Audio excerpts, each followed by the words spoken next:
Начнем традиционно. Я приношу извинения за свой голос. В последнее время приходится очень много говорить.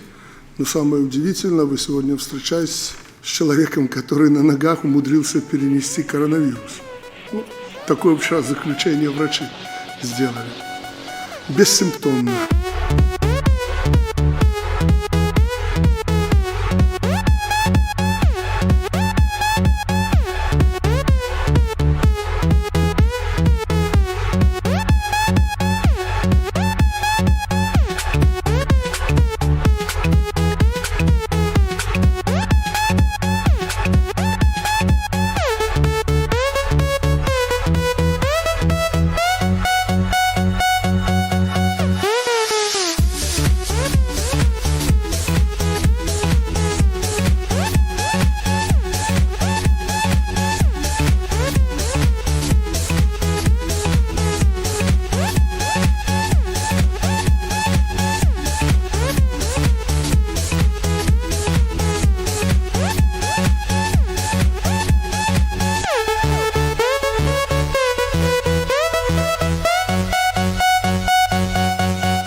Вот с кем я поздоровался, тот никогда болеть не будет.